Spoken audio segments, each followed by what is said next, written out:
Kwento ito ng aking tito, si Tito Manning. Isang batikang driver ng jeep na halos buong buhay niya ginugol sa pagmamaneho sa ruta ng Pasay hanggang Bikutan. Madalas siyang magpuyat, lalo na kapag kailangan niya ng ekstrang kita. Kahit alam niyang delikado ang biyahe sa gabi. Pero sa lahat ng karanasan niya sa kalsada, isa ang tumatak sa kanya. Hindi dahil sa aksidente o holdapan, kundi sa isang pasahero na hindi niya malilimutan. Noong early 2000s, madalas dumaan si Tito Manning sa tapat ng libingan ng mga bayani tuwing madaling araw. Lagi siyang may nakikitang babaeng sumasakay sa may gate. Mahaba ang buhok, nakaputing blouse at palda. Tahimik lang ito. Laging nakayuko at umuupo sa pinakadulong pwesto ng jeep. Hindi ito nagbabayad, hindi nagpapaabot ng sukli, at lalong hindi nagpapaalam kapag bumababa na. Sa una, wala siyang pakialam. Baka galing sa trabaho o may pinagdadaanan lang. Pero naging paulit-ulit yun. Gabi-gabi, tuwing 3:00 ng madaling araw, nandyan yung babae na yon. Parehong itsura, parehong gawi. Minsan puno na ang jeep niya, pero may pasaherong nagrereklamo sa unahan at sinasabing may dagdag pa raw na babae. Kahit wala naman ng bakante. Biglang lumalamig sa loob ng jeep niya, tapos isa-isang nagbababaan yung mga tao kahit hindi pa nila destinasyon. Doon nag-umpisang magduda si Tito Manning. May mga gabing mag-isa lang siya sa biyahe, pero kapag tinitignan niya yung salamin, nakikita niya roon yung babae. Nakayuko, walang imik. Pagdating sa dulo ng ruta, hindi naman ito bumababa. Kapag pinatay niya na yung makina at sinilip niya yung buong jeep niya, bigla na lang itong mawawala. Dahil sa takot, sinubukan niyang iwasan ang ruta malapit sa libingan. Kaso minsan kasi wala siyang choice. Kailangan niyang kumita. Kaya noong isang gabi, muli siyang dumaan sa ruta na yon. At tulad ng inaasahan, muli niyang naging pasahero yung babae. Pero sa pagkakataon na yon, hindi na ito umupo sa dulo, kundi sa likod ng upuan niya na mismo. Ramdam niya na mabigat ang presensya nito. Para daw bang hinihigop ang hangin sa paligid.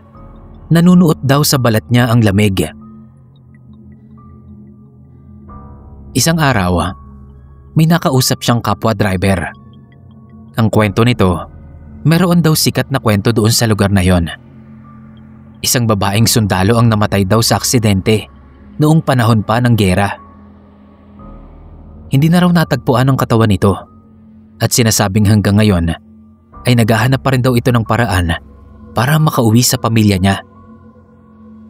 Kaya raw may mga jeep na bigla na lang lumalamig o may pasaherong bigla na lang lumilitaw at bigla ring nawawala.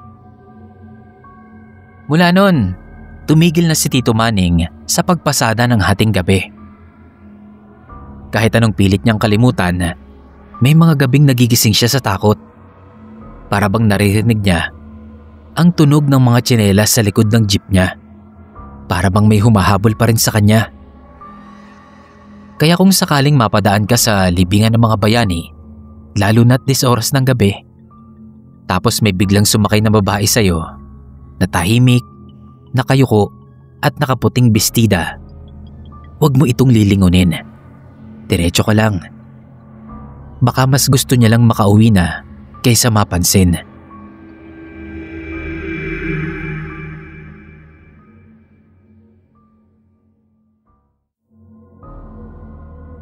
Kwento ito sa akin ng pinsan ni tatay, si Kuya Boy. Kilala siya sa amin noon sa barangay bilang laging nasa labas. Laging may lakad at hindi nauubusan ng kwento. Pero isang gabing hindi niya makakalimutan ang palagi niyang ikinukwento sa tuwing nagkakasama-sama kami sa panahon ng undas. Nangyari daw ito noong college pa siya sa Maynila. Isang gabi pagkatapos ng night class niya, mga 9:00 na ng gabi noon, madilim na ang kalsada at wala na masyadong tao. Sa panahong yun, Hindi pa uso ang cellphone, kaya ang mga estudyante na tulad niya ay umaasa lang sa jeep o tricycle para makauwi. Sa kanyang paglalakad, may nakita siyang jeep na papunta sa direksyon ng kanilang bahay. Luma na raw yung jeep. Hindi naman bulok pero halatang matagal na itong namamasada. Ang pintura daw nito ay kupas na at talagang may kalumaan na ang itsura. Wala itong isinisigaw na ruta, pero meron naman itong karatula. At iyon na nga ang ruta niya, kaya agad siyang sumakay. Pagsakay niya, napansin niyang siya lang ang pasahero. Yung driver isang matandang lalaki. Tahimik lang daw ito, nakasuot ng jacket kahit na mainit ang panahon. Wala siyang pakialam doon. Sanay naman siyang mag-isa sa jeep. Pero habang tumatagal ang biyahe, may kakaibang nangyayari. Sa bawat kanto na kanilang nadaraanan, unti-unting humihina yung ilaw sa loob ng jeep. Hindi ito yung parang nasisira. Para daw ba itong kumukupas? At kasabay nito ay ang paglalim ng gabi. Nakaramdam ng kakaibang ginaw si Kuya Boy. Hindi ordinaryong lamig. Kasi para daw itong tumatagos hanggang buto. Nakaamoy rin siya na parang amoy luma. Parang alikabok at kandila. Nakaramdam na raw siya ng kilabot. Ang daan naman ay pamilyar. Pero parang may mali. Wala masyadong tao. At yung mga bahay na kanilang nadaraanan, parang walang mga nakatira. Walang ilaw. Wala man lang aso. Wala raw kabuhay-buhay. May punto pa na parang paikot-ikot na lang sila sa iisang lugar. Nagsimula na siyang kabahan. Tinignan niya ang orasan. Lagpas 10:00 na ng gabi. Dapat ay kanina pa siyang nasa bahay. Kinatok niya yung bubong ng jeep. Pumara na siya. Pero walang sagot ang driver. Hindi ito huminto. Tapos napansin niya na parang sobrang tahimik. Para bang nawala ang lahat ng tunog. Pero nararamdaman niya pa rin ang paggalaw ng sasakyan. Pero yung ugong ng makina, yung ingay ng gulong, lahat tila napalitan ng katahimikan. Doon na siya natakot ng husto. Ipinikit niya na lang ang kanyang mga mata at nagdasal siya ng nagdasal. Wala siyang paraan noon para humingi ng tulong. Nang bigla na lang, parang may humila sa kanya palabas ng jeep. Nang muli niyang imulat ang mga mata niya, nasa tabi na siya ng kalsada, nakadapa sa harap ng isang maliit na tindahan. May matandang babaeng lumapit at nagtanong kung ayos lang ba siya. Sinabi niyang napasakay siya sa isang maling jeep. Pero nang lingunin niya yung kalsada, wala na yung jeep. Nakauwi siya nun sa bahay nila mag-aalas 12 na. Galit ang tatay niya. Akala nito hindi na siya uuwi at nagbubulakbol lang. Mula nun, hindi na siya sumakay ng jeep ng walang ibang pasahero, lalo na kapag gabi na. Kapag nga nadadaan siya sa lugar na yon, may kakaibang pakiramdam pa rin siyang nararamdaman.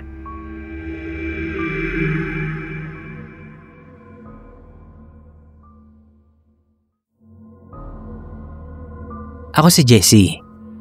Sa aming probinsya sa norte, may isang baryo na puno ng misteryo.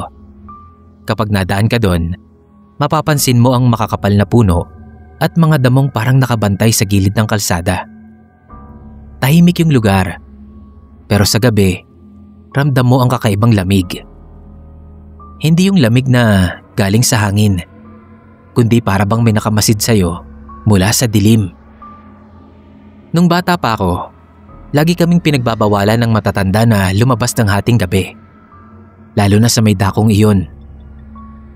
May kwento sila tungkol sa isang jeep na bigla na lang daw lumilitaw kapag madaling araw. Wala raw itong plaka. Minsan kulay itim, minsan kalawangin. Pero laging tahimik at parang hindi lumalapat sa kalsada yung mga gulong nito, kundi parang lumulutang lang. Sabi nila, kapag daw nasakay ka roon, hindi ka na makakabalik. Akala ko noon, panakot lang nila yon para hindi kami magpagabi sa labas. Hanggang sa mangyari ang kay Tito Ige. Si Tito Ige ay kapatid ng lolo ko. 7 taon siyang nagtrabaho sa Maynila bago nagbakasyon sa amin noong pista. Masaya siya nung gabing yon. May tawanan, inuman at kwentuhan hanggang madaling araw. Nang mag-alas 3 na, nagpaalam siyang uuwi na sa bahay ng pinsan niya sa kabilang baryo. Kahit medyo lasing, sabi ng mga kasama niya ay kaya pa naman daw nitong maglakad. Ayaw niyang magpahatid. Kinabukasan, wala siya sa bahay ng pinsan niya. Akala namin nagstay muna siya sa ibang kamag-anak. Pero nung lumipas ang 2 araw, wala pa rin siya. Naghanap kami sa buong baryo pero hindi namin siya makita. Pati mga tanod, walang masagot. Doon na naalala ng matatanda ang kwento tungkol sa jeep. May isang tricycle driver na nakakita ng jeep na yon. Wala itong plaka. Nakatigil daw ito sa waiting shed. Nakita niyang may pasahero. Nakilala niyang si Tito Ige. Umandar na yung jeep. Tapos parang bigla na lang daw nawala sa hangin. Nang marinig iyon ng mga lolo at lola, napatigil sila. Alam nila ang ibig sabihin nun. Hindi na makakabalik si Tito Ige. Kasi nakasakay daw siya sa biyaheng walang balik. Mula noon, hindi na nga namin nakita si Tito Ige. Walang bakas, walang CCTV footage, walang nakitang katawan, parang nawala na lang siya sa ere. Hanggang ngayon, kapag pista sa amin, laging may nagkukwento tungkol sa jeep na yon. Parang paalala sa mga bisita na huwag sasakay sa jeep na walang plaka, lalo na at gabi na. Hindi ako takot sa multo o engkanto. Pero ang mga kwentong katulad nito ay totoo pala. Yung mga nawala nang hindi mo alam kung nasaan na. Ito talaga yung nagpapakaba sa puso ko. Kaya kapag umuwi ako sa amin, kahit gaano pa ako kapuyat o kagutom, hindi ako sumasakay sa jeep nang hindi ko kilala. Dahil sa baryo namin, may mga kwentong hindi lang basta kwento at may mga biyahe na wala nang balikan.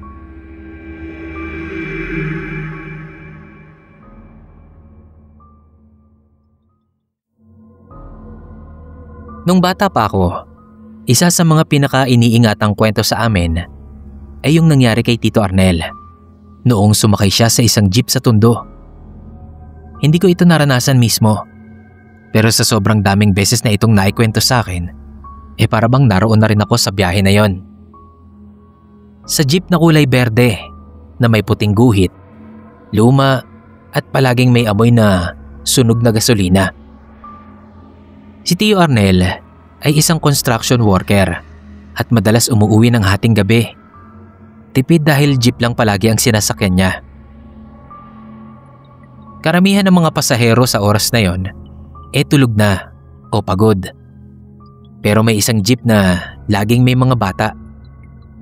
Hindi ordinaryo mga bata kasi palaging tahimik lang daw ang mga ito at palaging nakatingin sa labas ng bintana. Minsan pa raw, bigla na lang ngingisi ang mga ito ng walang dahilan. Pero mapapaisip ka rin. Hating gabi na. So saan pa sila magpupunta? At ito na nga yung nangyari kay Tito Arnel. Isang gabi, nakaupo si Tio sa may bandang likod ng jeep nang mapansin niya ang isang lalaking nakatayo sa gitna. Akala niya konduktor. May hawak daw kasing barya ito.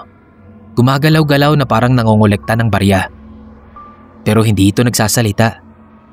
Wala rin itong muka. Para bang usok lang ang ulo. Malabo.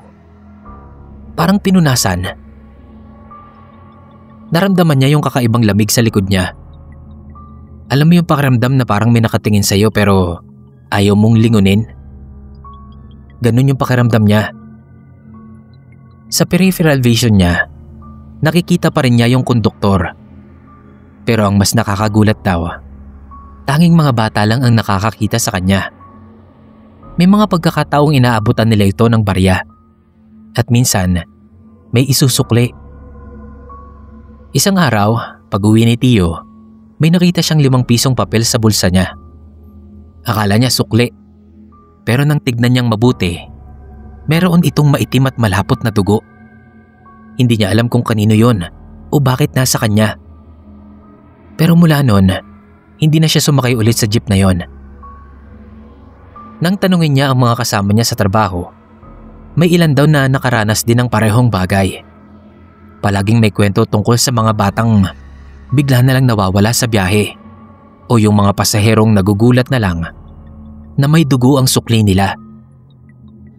Pero ang pinakamalagim daw doon kapag may batang sumakay ng mag-isa sa gabi, may posibilidad na hindi ito bababa. Hanggang ngayon iniisip ko kung totoo nga ba lahat ng ito. O baka naman panakot lang.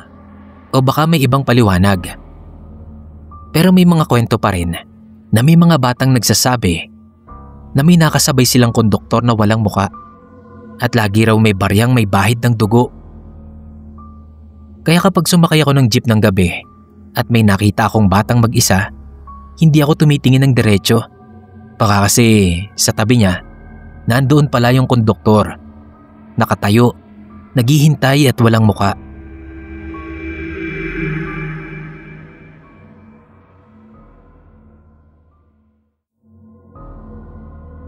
Kwento ito sa akin ng Tito Ramil ko, isang jeepney driver sa Capiz noong late 90s.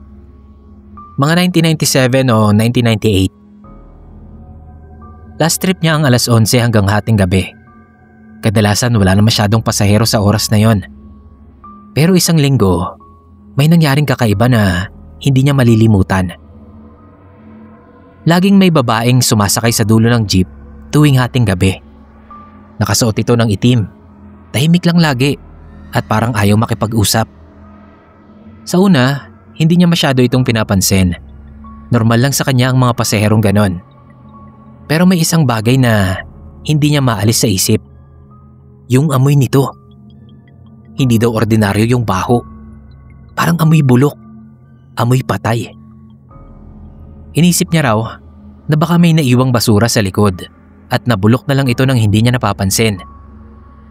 Pero kahit linisin niya daw yung jeep niya, bumabalik pa rin daw yung amoy tuwing sumasakay yung babae na yon. Habang tumatagal, lalo raw lumalala yung amoy. Hindi lang yung amoy, pati na rin yung mga kakaibang nangyayari pagkatapos ng biyahe. Kinabukasan daw ng umaga, merong nawawalang baboy sa isang lugar na nadadaanan nila. Sumunod ay aso, tapos manok, kambing, hanggang sa yung pusa ng kapitbahay nila ay nawala na rin. Isa-isa, parang ang may pattern. Laging kinabukasan pagkakatapos ng huling biyahe ni Tito, merong alagang hayop na hindi na makikita. Isang gabing umuulan, nag-decide siyang magbiyahe kahit na madulas ang daan. Ganon pa rin, sumakay pa rin yung babae sa dulo ng jeep niya. Basa ang buhok nito, nakayuko lang. Pero ramdam ni Tito na parang may kumakalabit sa kanya. Yung ilaw sa loob ng jeep bigla daw umandap-andap. Minsan pa nga daw ay nawawala. Nang tignan niya sa rearview mirror, wala yung babae. Pero nung lumingon siya, nandoon naman daw ito. Parang ang dilim daw ng presensya nito. Nagmumukha daw tuloy itong anino lang. Pinilit niyang hindi magpanik. Tuloy lang siya sa pagmamaneho. Pero nang dumating sila sa isang liblib na barangay sa Kamingyawan, biglang may bumaba. Hindi niya nakita kung sino. Pero ramdam niya yung bigat na parang hayop. Hindi tao. Pero wala daw siyang narinig na ingay. Pero dama niya talaga na umalog yung jeep niya. Malamig yung hangin at parang may humihila sa hininga niya. Kinabukasan, pinuntahan niya yung barangay hall. May nabalita daw pala na may kinatay na baka malapit sa bahay ng isang matandang ermitanyo. Pero ang kakaiba, wala na raw dugo yung baka. Pero wala naman daw bakas na nanlaban yung baka na yon. Para daw bang hinigop lang yung dugo nito, pati na yung laman loob. Tapos may malaking bakas ng paa sa putik. At hindi daw sa baka yun, kundi sa tao. Mula noon, tumigil na si Tito sa pagbiyahe ng hating gabi. Kahit doble ang kita, ayaw niya nang masubukan ulit. Sabi niya, hindi lahat ng naging pasahero niya ay tao. May mga bagay din na hindi mo dapat kinakalaban, lalo na sa kapis. Kung saan maraming kwento na hindi maipaliwanag. Kaya ngayon, kapag may nakikita akong jeep na puno sa harap pero bakante sa likod, hindi ko na tinatanong kung bakit. Baka alam ng driver na may nakareserbang upuan doon. Baka sa isang pasahero na hindi naman talaga pasahero.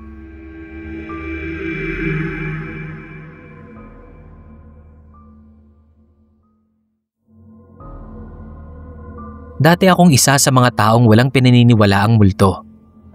Para sa akin, mga kwentong panggabi lang yon ng mga matatanda para takutin ng mga bata at patulugin na sila ng maaga. Pero may isang kwento ang lolo ko na nagbago ng pananaw ko. Hindi lang dahil sa takot, kundi dahil sa bigat ng misteryong dala nito. Hanggang ngayon kapag naaalala ko yung kwento na yon, parang may kumakagat pa rin sa balat ko. Si Lolo ay isang driver ng jeep noong kabataan niya. Sa probinsya ng Quezon ang biyahe niya. Kilala siya sa lugar nila dahil sa tibay ng loob at kahit anong oras handa siyang mamasada. Lalo na tuwing malapit ng mag-undas. Palagi siyang may biyahe papunta sa sementeryo dahil maraming tao ang dumadagsa roon. Isang gabi, bago mag-undas, nagpas siyang mag-extend si Lolo ng pasada. Hating gabi na nun. Mahina raw kasi ang kita niya ng araw na yon, kaya sinubukan niyang humabol pa.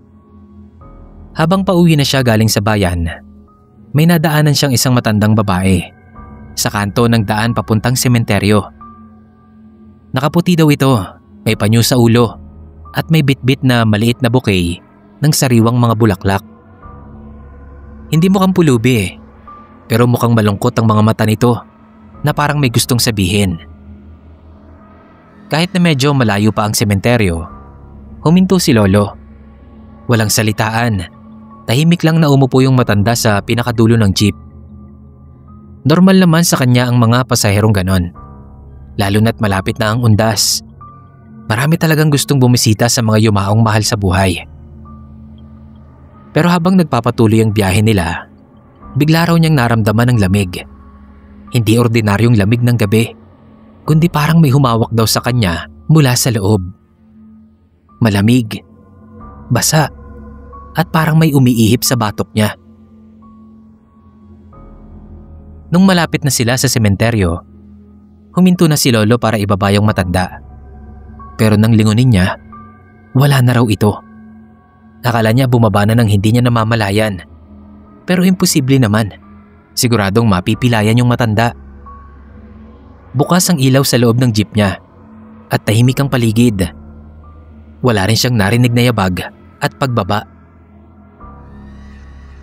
Ang natira na lang doon ay yung bukay ng bulaklak na naiwan sa upuan.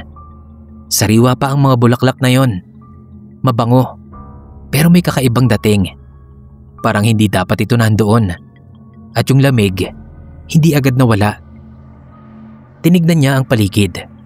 Walang tao, walang ingay. Parang nalulun ng katahimikan ng lahat. Hindi alam ni Lolo kung uuwi na ba siya nun o maghihintay pa ng pasahero. Pero dahil nga matapang siya, tahimik lang siya. Kinabukasan, dinala pa niya yung jeep niya sa mekaniko para ipa-check up kahit wala naman itong sira. Sabi niya, baka raw may problema sa makina. Pero alam naming lahat na hindi iyon ang totoo. Mula noon, hindi na siya pumapasada ng gabi tuwing undas. Hindi dahil sa takot, sabi niya, kundi dahil sa respeto sa mga bagay na hindi niya maipaliwanag. At tuwing malapit na ang Oktubre, Pinapalinis niya ng maigi yung jeep niya. Pinapabendisyonan pa. Baka raw kasi may mga sumakay ulit na ibang mga elemento. Ngayon kapag dumadaan ako sa sementeryo tuwing undas, lagi akong napapatingin sa kanto na yon. Wala naman akong nakikita. Pero minsan, may nakikita akong mga bulaklak doon na parang naiwan sa tabi ng daan. Hindi ito luma. Bago pa yung mga bulaklak na yon na parang naiwan lang talaga o naghihintay lang na pulutin ito ng kung sino. Hindi ko po kinukutya yung kwento ng matatanda. Kasi minsan, may mga bagay talagang hindi natin kayang ipaliwanag at mas mabuting respetuhin na lang natin.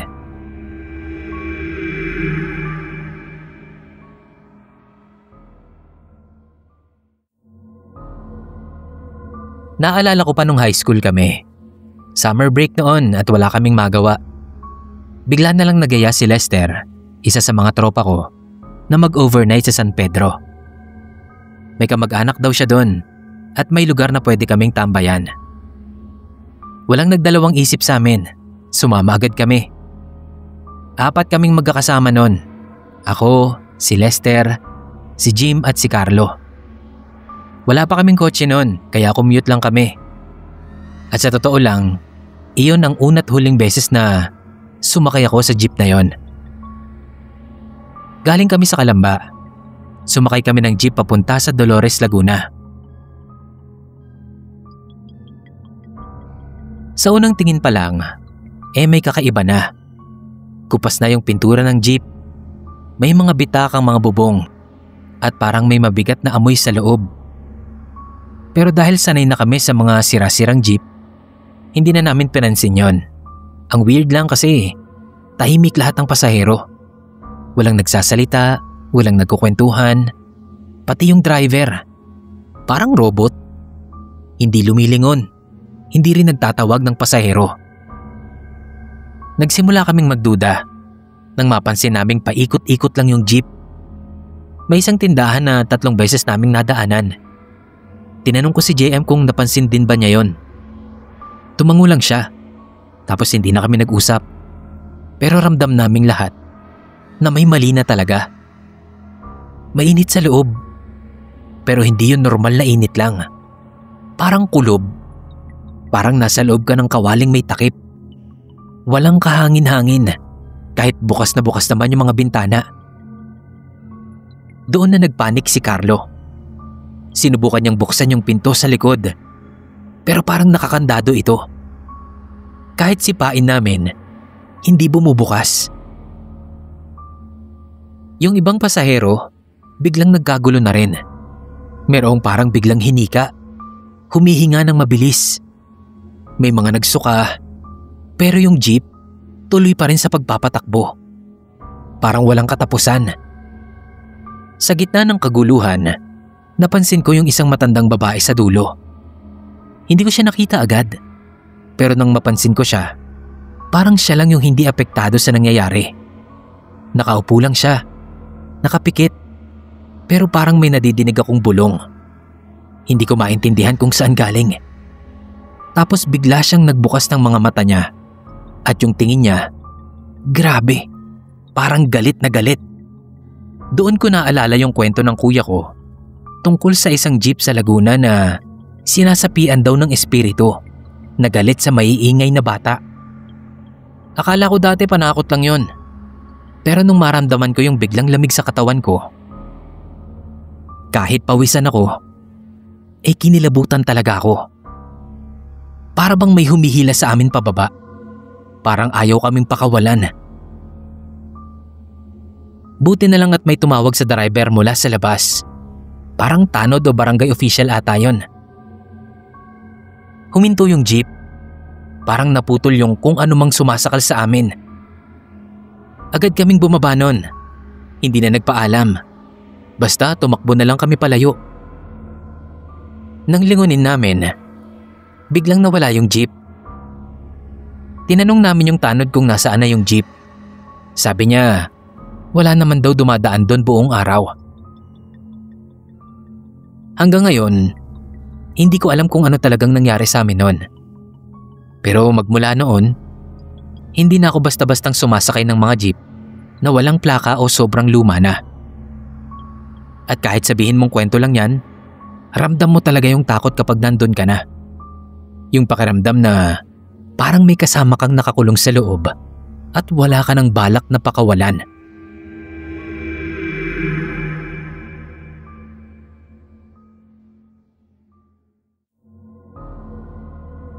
Noong college pa ako, lagi kong naririnig ang kwento tungkol sa bus number 13. Isang provincial liner na bigla na lang nawala kasama ng lahat ng pasahero nito. Wala daw nahanap na bakas. Wala ring mga labi. Parang nawala na lang bigla sa ere. Ang nakakagulat pa, may mga nagkwento raw na nakikita raw yung bus na yun sa gabi. Luma na raw ang itsura, pero kitang-kita pa rin nila yung number 13 sa harap nito. Isang gabi, nangyari ang hindi inaasahan sa pinsan kong si Mark. Pauwi siya noon galing sa inuman. Nag-aabang na lang siya noon ng bus sa terminal. 12:00 na ng madaling araw at antok na raw siya nang may dumating na bus. Akala niya regular na bus lang ito, kaya sumakay siya agad. Nang hindi na masyadong nag-iisip. Pagpasok niya, agad niyang napansin na kakaiba yung bus. Yung upuan ng driver, puro kalawang. Ang salamin sa harap, basag daw. Pero gumagalaw pa rin naman yung manibela na parang may nagdadrive talaga. Ang pinaka-ikinagulat niya ay nang tingnan niya yung driver. Wala raw itong muka. Nilingon niya yung mga pasahero. Lahat nakaupong diretsyo. Nakatingin sa harapan. Walang kumikilos, walang nagsasalita. Ang mga mata raw ng mga ito ay nanlilisik. Pero walang ekspresyon ng mga mukha ng mga ito.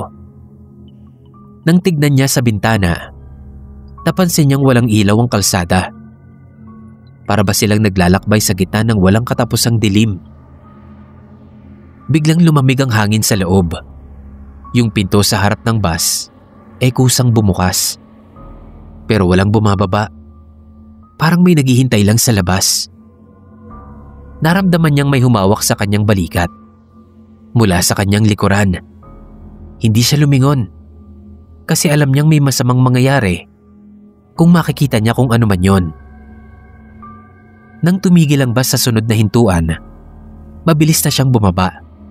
Nakita niya ang sarili niya sa gitna ng hindi pamilyar na lugar. Pero may maliit na tindahan sa tabi na bukas pa.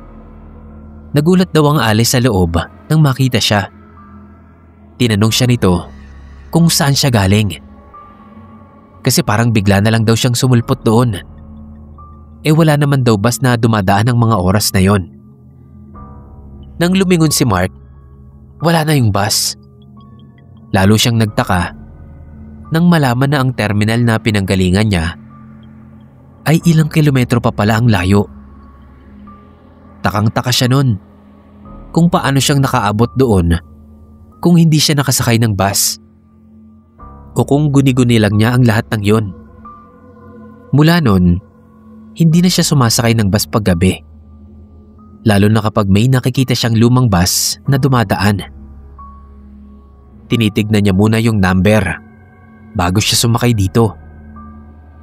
Ang sabi niya kasi sa akin, alam niya na sa susunod na makasakay siya rito ay malamang na hindi na siya makababa pa. At baka raw maging isa na siya sa mga pasahero na nakatingin lang sa harapan habang yung bus number 13 ay patuloy sa kanyang walang katapusang biyahe sa gitna ng dilim.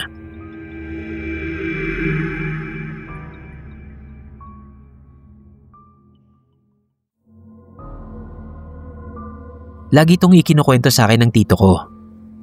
Sa tuwing umuwi kami sa probinsya namin sa Benguet. Noong kabataan niya, madalas daw siyang magbiyahe papuntang Baguio, sakay ng mga lumang pampublikong bus na dumadaan sa mga zigzag ng Cordillera. Alam niyo ba yung mga bus na yon? Yung mga luma na at halos sira-sira na sa tagal, pero umaandar pa rin. Yung ganon. May isa raw talaga doon na sikat sa mga driver at konduktor. Ang bus number 7. May masamang reputasyon daw kasi ito, lalo na kapag gabi na. Pinaka nakakatakot raw ang upuan sa pinakahulihan. Ayon sa mga kwento ng matatanda, kapag doon ka umupo, madidinig mo daw yung mga bulong sa wikang katutubo. Hindi ordinaryong bulong yun, kundi parang may nag-uusap talaga sa tabi mo, kahit wala namang tao. Bigla na lang lalamig ang hangin, kahit nakasara ang lahat ng bintana. Isang gabi, napilitan ng tito ko na sumakay sa bus na yon. Dahil wala nang ibang masasakyan. Wala na ring bakanting upuan sa harap. Kaya napilitan siyang umupo sa dulo. Nung una, normal lang naman ang lahat. Nakatulog lang siya hanggang sa may gumising sa kanya. Akala niya konduktor. Pero nung imulat niya yung mga mata niya, tulog daw lahat ng pasahero. Pero bigla siyang nakarinig ng mga salita na hindi niya maintindihan. Parang robot daw. Pero mas matanda lang yung dating. Nanginig siya nun, pero pinilit niyang manatiling kalmado. Biglang may kumalabit sa kanyang balikat. Malamig din ang daliri. Para bang nababad ito sa yelo. Tapos may malinaw na bumulong sa tenga niya. Kung kasama raw ba siya. Napatayo siya ng bigla at nagulat rin yung mga katabi niya. Pero walang nakakita o nakarinig ng kung anuman. Tanging ang konduktor lang yung tumingin sa kanya ng kakaiba. Tinanong siya nito kung bakit doon daw siya nakaupo. Sabi pa nito, nung 1980s daw, may namatay na pasahero doon. At sinasabi na bumabalik daw yung kaluluwa nito para maghanap ng kasama. Mula noon, hindi na umupo pa ang tito ko sa likod. Kahit sabihin pang puno na sa harap, mas pinipili niyang maghintay na lang ng sunod na bus. Hanggang ngayon kapag dumadaan kami sa Cannon Road, tuwing gabi na, may nakikita kaming lumang bus. Tinitignan ko kung number 7 ba. Minsan sa gabi, parang may nakikita akong figura na nakaupo sa pinakahuling row. Takangiti ito at para bang nangaanyaya. Pero hindi ko na pinapansin kasi alam kong kung sakali mang sumakay ako at maupo doon, baka hindi na ako makababa pa. At baka maging isa na rin ako sa mga pasaherong naglalakbay sa dilim at naghihintay ng susunod na sasakay.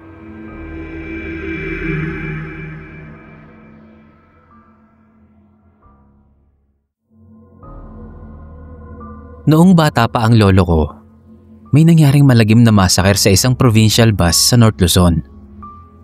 Yung bus number 666 daw ng isang kilalang linya. Di ko na lang siguro sasabihin kung ano yon. Ang sabi, pinatay daw lahat ng pasahero, pati yung driver at konduktor. Wala nang nakitang buhay nang dumating yung mga pulis. Nakakahindik talaga tuwing naaalala ko ang kwento na to. At ang malala pa nga, yung mga bangkay daw, parang hiniwaan pa ng paulit-ulit na para daw may malaking galit yung gumawa nun sa kanila. Simula nun, may mga kwento ng kumalat sa mga driver na nagbabiyahe ng gabi. May nakikita raw silang lumang bus na tumatakbo sa highway kahit wala nang ganoong modelo ngayon. Yung pintura, sobrang kupas na. Punit-punit na rin daw yung mga upuan, pero umaandar pa rin ng mabilis. Yung pinsan kong truck driver, isang gabi raw, may na-experience siyang kakaiba. Pauwi siya nun galing Pangasinan, mga 3:00 yata ng madaling araw. May nakita siyang bus sa likod niya na sobrang lapit na, pero walang ilaw. Nainis pa siya nun. Kasi kung hindi lang siya alisto, maaari pang magdulot ng aksidente yon. Nung tinignan niya ng maigi at pinagmasdan, nakita niya sa mga bintana nito na may tumutulong likido na para daw mga dugo. At nagmumula daw yun sa bubungan ng bus. Sa kaba daw niya ay pinatakbo niya na ng mabilis yung truck. Pero parang lalo lang daw lumapit yung bus. Nakarinig na siya ng mga sigawan sa loob ng bus. Parang may nagmamakaawa daw. May mga umiiyak at may mga sumisigaw ng saklolo. Ang problema, kita niya sa rearview mirror na wala naman daw laman yung bus. Wala ni isang pasahero ito. Napatawa siya nun dahil hindi naman siya gumagawa ng masamang bisyo o ano. Sobrang tapat naman ang pamumuhay niya. Pero nung mga oras na yon, iniisip niya na baka raw nakahit-hit siya nang hindi niya lang maalala. Biglang may umalingaw-ngaw na boses sa likod niya na humihingi ng tulong. Halos hindi siya makagalaw nun sa takot. Hinigpitan niya na lang ang hawak niya sa manubela. Isang maling galaw lang niya kasi ay maaaring buhay niya ang maging kapalit.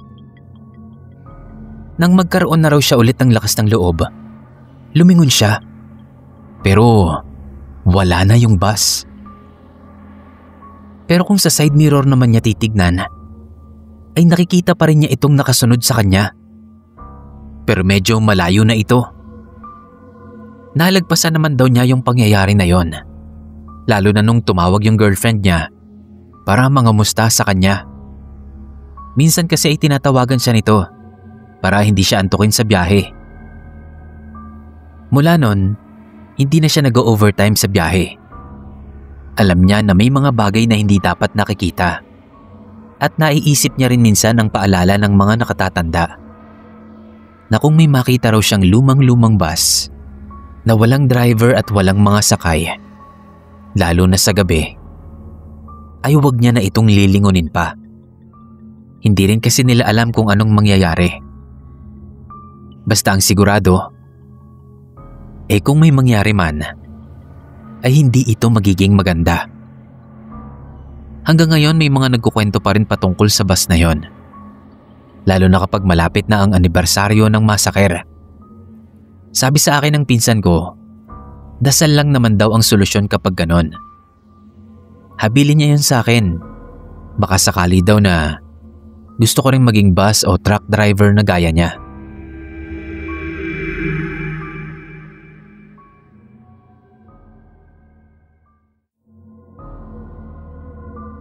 Gusto ko rin pong i-share yung kwento ko tungkol sa isang bus sa Negros.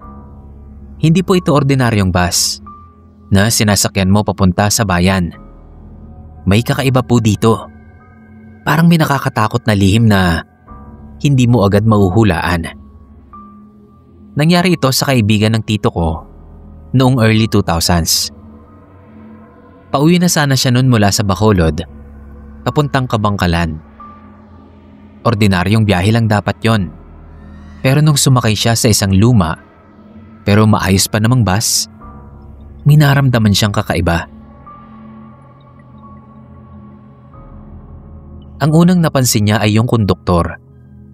Lagi itong nakatayo sa madilim na sulok ng bus, malayo sa bintana. Kahit na nag-aabot na daw ng bayad yung mga pasahero. Sa una mukha namang normal ang itsura nito.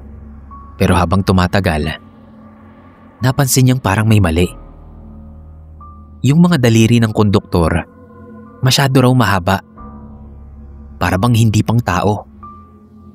Tapos kapag ngumingiti yun, parang ang lawak daw ng bibig na talagang hindi normal. At nung makita nitong dinilaan yung daliri niya, para daw masyadong mahaba yung dila. Lalo siyang kinabahan nung may sumakay na pamilya sa isang stopover na malapit na sa baryo nila. Kasama nila ang isang batang nasa 5 o 6 na taong gulang yata.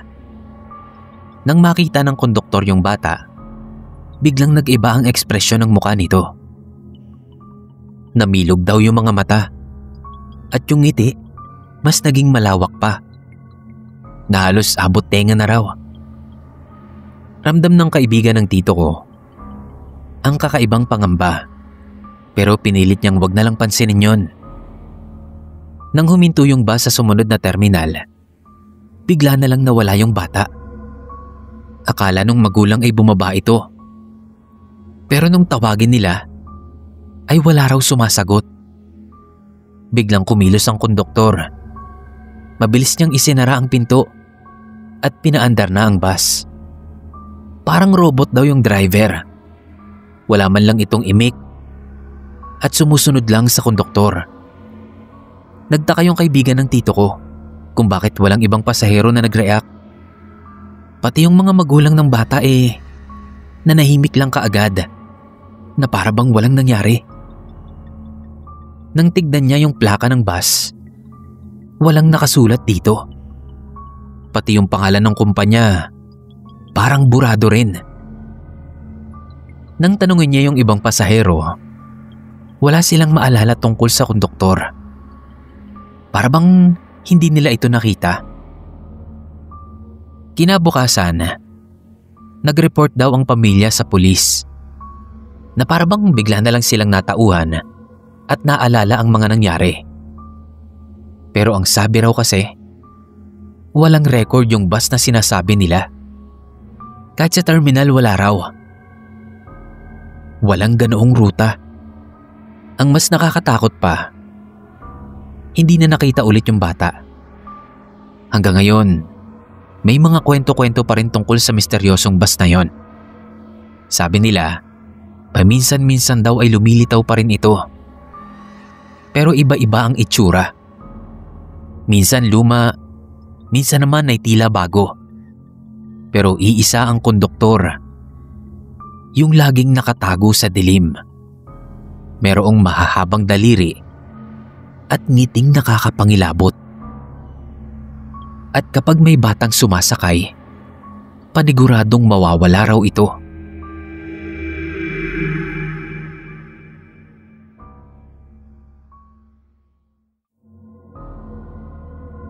Noong 1998, merong malagim na aksidente sa kahabaan ng Cannon Road. Isang bus ang nahulog sa bangin at walang nakaligtas. Nasa 53 katao raw ang namatay. At hanggang ngayon, nakalagay pa rin yung malaking krus sa gilid ng kalsada bilang paalala. Pero may mga bagay na hindi na dapat bumabalik. Nangyari ito sa pinsan ko. Si Gab, isa po siyang truck driver. Gabi na raw noon at nagmamadali na siyang umuwi ng Baguio. Kasi may sakit yung anak niya. Alam niyang delikado ang Cannon Road, lalo na sa gabi. Pero wala siyang choice. Ang problema lang noon, bigla siyang nakakita ng bus sa harap niya. Hindi raw ordinaryong bus yun. Una sa lahat, wala na dapat nagpapatakbo ng bus sa ganoong oras. Pangalawa, kitang-kita niya yung mga basag na bintana at yung mga upuan na puno ng mantsa ng dugo. Pero ang pinaka nakakakilabot daw sa nakita niya ay yung mga pasahero. Lahat sila nakaupo ng diretso, pero yung mga leeg nila nakaangkla ng pahiga para daw bali. Yung mga mata, lahat nakatingin sa harapan. Pero ramdam mo raw yung mga tingin nila kahit hindi naman talaga sila nakatitig sa'yo. May isang babae sa dulo na halos nakatalikod na yung ulo. Sinubukan daw ni Gab na lumipat ng lane. Pero parang laging nasa harap niya pa rin yung bus na yon. Nung sinubukan niyang bilisan para mag-overtake, bigla raw huminto yung bus sa gitna ng kalsada. Walang brake light, walang signal, bigla lang tumigil. Nung malapit na siya sa bus, bigla siyang nakarinig ng tunog ng mga umiiyak na bata. Tapos yung mga pasahero, sabay-sabay na lumingon sa kanya. Pare-parehong gumalaw na parang mga robot. Yung mga mata nila, itim na itim daw. Pero mararamdaman mo talaga yung bigat ng titig nila. Buti na lang at may nakasalubong siyang sasakyan. Kaya biglang kumabig yung bus papunta sa gilid. Doon na nakita ni Gab yung plaka ng bus. Nakasulat pa rin yung original na numero nito. Pero alam niyang imposible yon dahil matagal nang sira yung bus na yon. Nung umaga, nagtanong siya sa mga taga ron kung meron bang nadisgrasyang bus ulit doon. Pero ang sabi nila, wala naman daw. Nung i-describe niya yung bus, bigla raw namutla yung matandang pinagtanungan niya. Alam daw niya yung bus na yon. Yun daw yung bus na nahulog sa bangin noong 1998. Pero ang malala sa sinabi ng matanda, minsan daw talaga ay nakikita yon, lalo na kapag malapit na yung anibersaryo ng aksidente. Hanggang ngayon kapag napapadaan si Gab sa Quezon Road, lagi siyang may dalang rosaryo. At kapag gabi na at may nakita siyang bus sa harap niya, pinipilit niyang hindi tignan yung mga pasahero. Kasi alam niya kung ano yung itsura ng mga taong matagal nang patay. Alam din niyang hindi dapat binabalikan ang lugar kung saan sila namatay.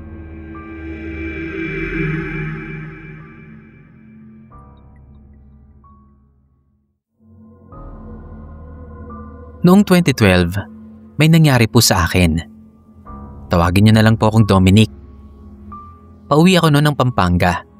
Galing akong Nueva Ecija. 6:00 ng gabi yung huling biyahe ng bus. At inabot ko naman yon. Medyo pagod ako noon, kaya nakatulog ako sa biyahe. Ang problema nung nagising ako, ibang-iba na yung itsura ng daan. Dapat kasi madaraanan namin yung ilaw ng San Pedro. Pero wala akong nakitang ganon. Puro madilim na bukid lang ang nakikita ko sa labas. Yung bus, parang walang balak huminto. Kahit may mga pasahero nang dapat bumaba. Lumingon ako sa mga kasama kong pasahero. Lahat sila nakayuko. Parang mga tulog, pero mga dilat naman sila. Mapuputla yung mga mukha nila. Parang mga taong matagal nang hindi nakakalabas ng bahay. May isang matandang babae sa tabi ko na parang nginangat-ngat yung labi niya, pero walang tunog na lumalabas. Tinignan ko yung orasan ko. Nakastuck ito sa 3:15 AM. Kahit anong pindot ko, walang nangyayari. Tinanong ko yung katabi ko kung malapit na ba kami sa next stop, pero tinignan niya lang ako ng blanco. Parang hindi niya ako narinig. Lumapit ako sa driver para magtanong kung nasaan na kami. Pero hindi siya sumagot. Nung tignan ko yung rearview mirror, nakita ko yung mata niya. Nangilabot ako nun kasi sobrang pula. Na parang ilang araw nang hindi nakakatulog. Tapos paulit niyang ibinubulong na wala na raw bababa habang nagmamaneho pa rin siya. Doon ko napansin na yung kalsada pala namin parang paikot-ikot lang. Yung mga puno sa paligid, pare-pareho lang ng itsura. Yung buwan sa langit, hindi gumagalaw. Parang nasa loop lang kami na hindi natatapos. Sinubukan kong buksan yung bintana, pero parang nakadikit ito. Yung pinto sa gitna, ayaw gumana. Kahit na anong pindot ko sa buton.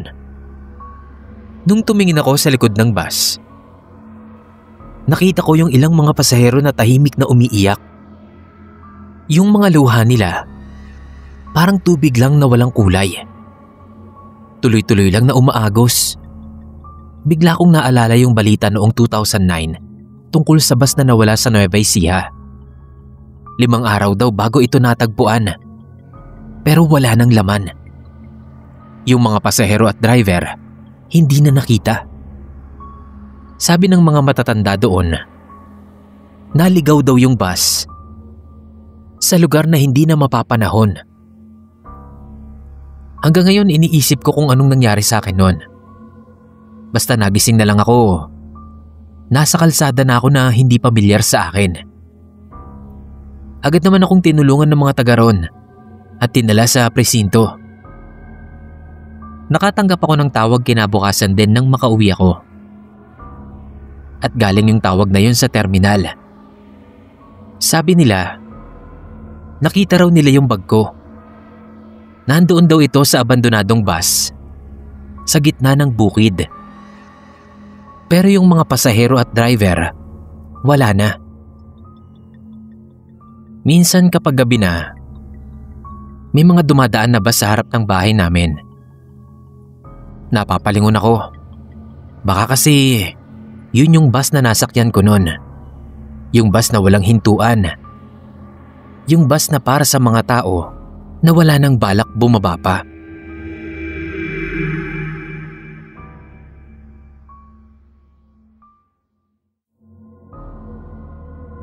Nung bata pa ako, may kwento ang tito ko na hanggang ngayon, kapag naaalala ko, napapayuko ako sa takot.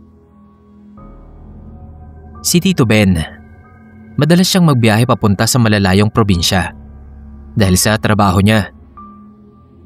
Lagi niyang sinasabi sa amin na marami siyang nakikitang kakaiba sa kalsada. Pero isa lang talaga ang hindi ko makakalimutan.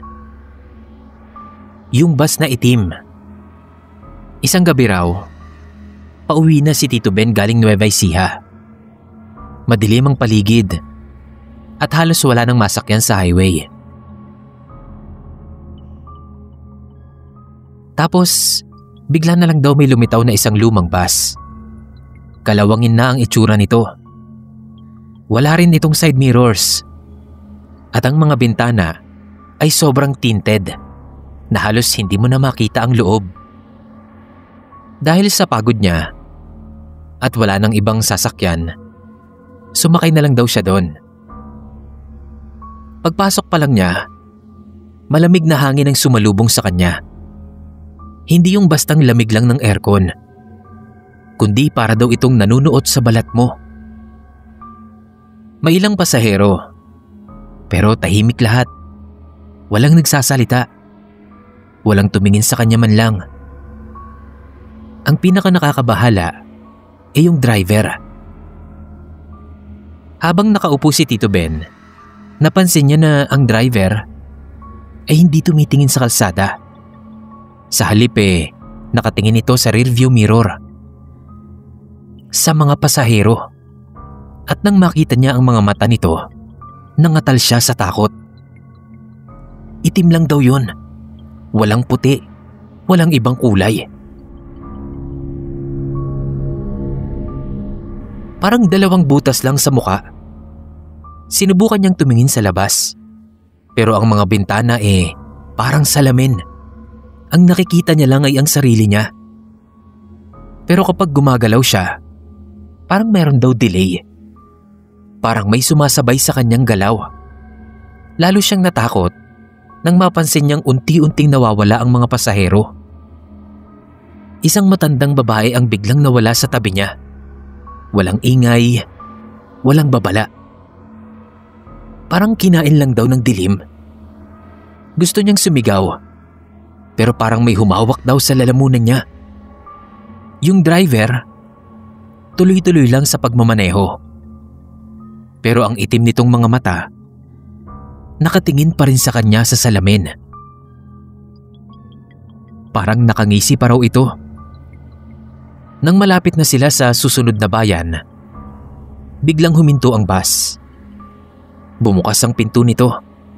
Walang nagsalita. Pero ramdam ni Tito Ben na kailangan niya nang bumaba agad. Nang makalabas na siya sa bus, lumingon siya. Pero nagulat siya kasi biglang wala na yung bus. Para daw itong bula na bigla na lang naglaho. Tumakbo siya patungo sa pinakamalapit na bahay na nakita niya. Humingi siya ng tulong doon. At doon na siya nakapagpahinga. Nang ikwento niya yung nangyari, sinabi ng mga taga ron na may mga kwento ng araw silang narinig tungkol sa isang bus na ganon. Hindi daw ito naghahatid sa mga tao sa kanilang destinasyon, kundi sa ibang lugar. Hanggang ngayon, kapag nadadaan ako sa highway tuwing gabi, Naiisip ko kung makikita ko pa yung bus na yon. Pero sana hindi na. Kasi alam ko na kapag sumakay ako ron, hindi na ako makakabalik.